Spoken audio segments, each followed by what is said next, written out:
पाकिस्तान तहरीक-ए-इंसाफ की तरफ से पिंडी की कॉल दे दी गई है।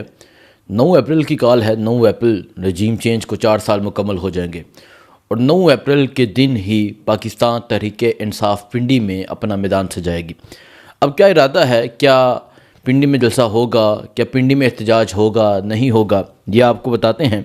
और कल एक अहम पॉलिटिकल कमेटी का इजलास हुआ, उसमें वज़ीर आला सुहेल अफरीदी ने क्या बातें की ये आपको बताते हैं। वज़ीर आला सुहेल अफरीदी कहते हैं कि मुझे इख्तियार दे दिया जाए, फिर मैं जानूँ मेरा काम जाने, फिर देखते हैं कि क्या होता है, फिर एक ही हल होगा मुज़ाहमत का।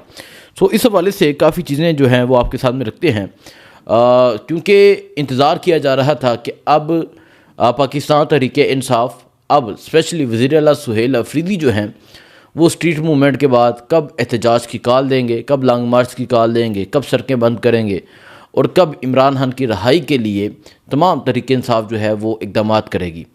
और इससे पहले 26 नवंबर को आपको पता गोलियां लगी, उससे पहले भी एहतजाज हुए थे।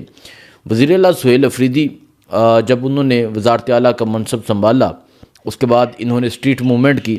स्ट्रीट मूवमेंट में इन्होंने खैबर पख्तूनख्वा के मुख्तलिफ़ शहरों का विज़िट किया, कराची का किया, लाहौर का किया, और फिर इन्होंने ये ऐलान किया कोयटा में कि वो अब जाएंगे, मियाँ वाली जाएंगे, पिंडी जाएंगे। पहले उन्होंने कहा कि पहले कश्मीर जाएंगे, गिलगित जाएंगे, फिर मियाँ वाली जाएंगे, फिर पिंडी जाएंगे। पिंडी जो होगा वो आखिरी मैदान होगा और पिंडी के जो जलसा होगा, पिंडी का जो प्रोग्राम होगा, पिंडी की जो स्ट्रीट मूवमेंट होगी, उस दिन वो लॉन्ग मार्च की कॉल दे सकते हैं और वो आखिरी प्रोग्राम होगा। लेकिन वज़ीर आला सुहेल अफरीदी ने बाकी जो तीनों प्रोग्राम थे, जिसमें ये प्रोग्राम आता है कश्मीर का, गिलगित का, मियाँ वाली का, इन तीनों को अभी कह दिया कि अब ये नहीं होंगे। अब क्या होगा, अब डायरेक्ट पिंडी का एहतजाज होगा, अब डायरेक्ट पिंडी पहुंचा जाएगा, अब डायरेक्ट जो है वो लियाकत बाग पहुंचा जाएगा। और लियाकत बाग का जो ऐलान है वो हो गया है। कल जो इजलास हुआ है सियासी कमेटी का, लियाकत बाग का ऐलान हुआ है और मुमकिन ये है कि लियाकत बाग का जो जलसा होगा उस जलसे वाले दिन आइंदा का जो लाएमल होगा, आइंदा का जो प्लान होगा, लॉन्ग मार्च का ऐलान हो सकता है या क्या प्लान का ऐलान किया जाता है ये बताया जाएगा। पहले तो बताएं 9 अप्रैल की रात यकीनन तमाम पाकिस्तानी कौम के लिए एक बड़ी दुख की, एक तकलीफ़ की रात थी, जब इमरान खान अकेले प्राइम मिनिस्टर हाउस से निकलते हैं, इस तरह एक डायरी लेकर निकलते हैं वो, और जिस तरह रात के अंधेरे में सुप्रीम कोर्ट खुलती है, जिस तरह रात के अंधेरे में रजीम चेंज होती है, जिस तरह रात के अंधेरे में कानून, आइन, इंसाफ, हर चीज़ पामाल होती है। और इमरान खान ने तब कहा था कोई रह तो नहीं गया। मैं हमेशा ये बात मैं कहता हूँ और मैंने इमरान खान साहब से सवाल भी किया था। मैंने उनसे पूछा था कि आपने कहा कोई रह तो नहीं गया, तो क्या अब भी आप समझते हैं कोई रह तो नहीं गया? तो आंसर तब खामोश हो गए थे। 9 अप्रैल की रात इमरान खान ये समझे कि अब कोई नहीं रह गया, अब तमाम जो किरदार थे वो खुलकर सामने आ गए हैं, अब तमाम लोग जो हैं वो हमाम में नंगे हो गए हैं। लेकिन उसके बाद असली किरदार सामने आए, उसके बाद वो लोग पार्टी छोड़कर चले गए। उन्होंने इमरान खान पर इल्ज़ामात लगाए जो इमरान खान के बिल्कुल करीबी समझे जाते थे। महमूद खान हो जाएं, परवेज़ हटक हो जाएं, उस्मान वज़ार जैसे लोग, वो तो गायब ही हो गए, और इस तरह के बहुत से लोग हैं, आमिर कियानी हो जाएं, फैज़ुल हसन चौहान हो गया, इसके अलावा और काफ़ी लोग हैं जो पार्टी छोड़कर चले गए।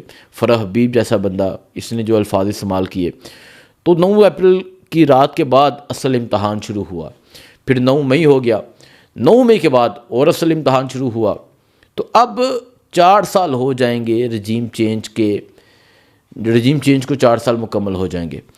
तो कल जो एक इजलास हुआ है सियासी कमेटी का, उसमें ये फैसला किया गया है कि 9 अप्रैल को लियाकत बाग में जलसा होगा। अब ये जलसा नहीं करने देंगे, ये मैं आज कह दूं कि आज से ही पुलिस की फसाइयत शुरू होगी, आज से ही पुलिस का जबर शुरू होगा, आज से ही पुलिस का जुल्म शुरू होगा, आज से ही पुलिस जो है वो अपने हथकंडे अपनाएगी, आज से ही पुलिस छापे मारेगी, चारदीवारी का तकद्दुस पामाल करेगी, लोगों को उठाएगी, लोगों को गिरफ्तार करेगी, जलसा नहीं करने देगी।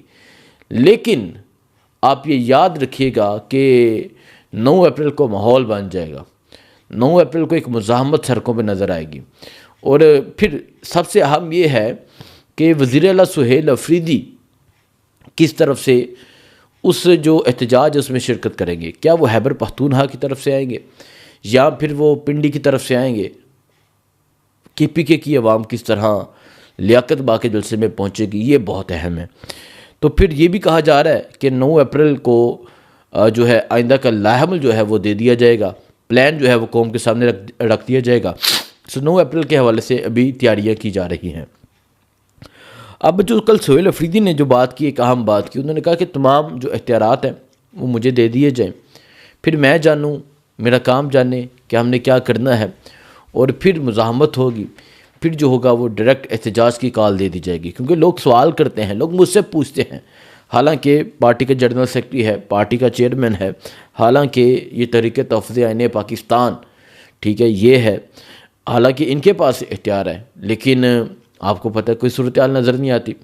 और फिर क्या होगा, टाइम गुजरता जा रहा है, आगे जो है यही 2 माह अहम है, एक ये अप्रैल का और दूसरा मई का। क्योंकि जून, जुलाई, अगस्त में शदीद गर्मी में जहाँ बाहर खड़ा नहीं हुआ जा सकता, तब एहतजाज करना बहुत मुश्किल है।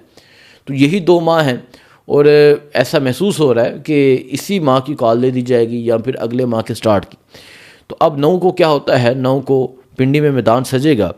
फिर दूसरा जो एक अहम खबर है वो ये है कि तेल की जो कीमतें हैं वो बहुत बढ़ने जा रही हैं।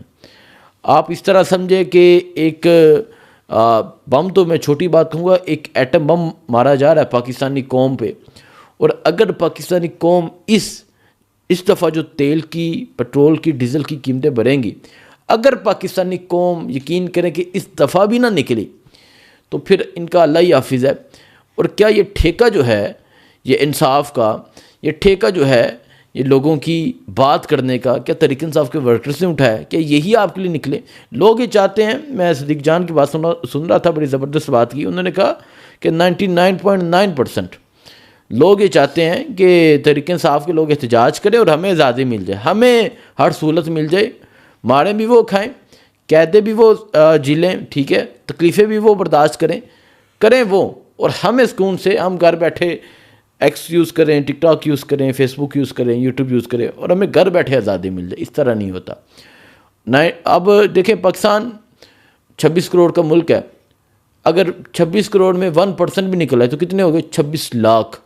26 लाख लोग निकल आए ना, तो 26 लाख लोग संभाले नहीं जाते। तो अब पाकिस्तान कौम को ये फ़ैसला करना होगा। और जो मैंने कहा कि पेट्रोल और डीज़ल की कीमतों में इजाफा होने जा रहा है, ये यकीन करें कि एक तरफ पाकिस्तान की तारीख़ की महंगाई एक तरफ, मतलब जितनी पेट्रोल की कीमत अब है ये तमाम एक तरफ, और ये जो इजाफा होगा ये एक तरफ, इतनी महंगाई होने जा रही है। और कल ट्वीट पे काफ़ी ये चीज़ जो है वो आ भी गई है कि 550 जो है वो पेट्रोल करने जा रहे हैं और 650 या 750 ये डीज़ल की कीमत करने जा रहे हैं। सो इस तरह महंगाई होने जा रही है। क्या होता है आपको बताएंगे। और 9 अप्रैल के हवाले से आप तहरीक इंसाफ स्पेशली पंजाब के तैयारी करता है वो भी आपके सामने रखेंगे। दुआ में याद रखें। अल्लाह हाफिज़।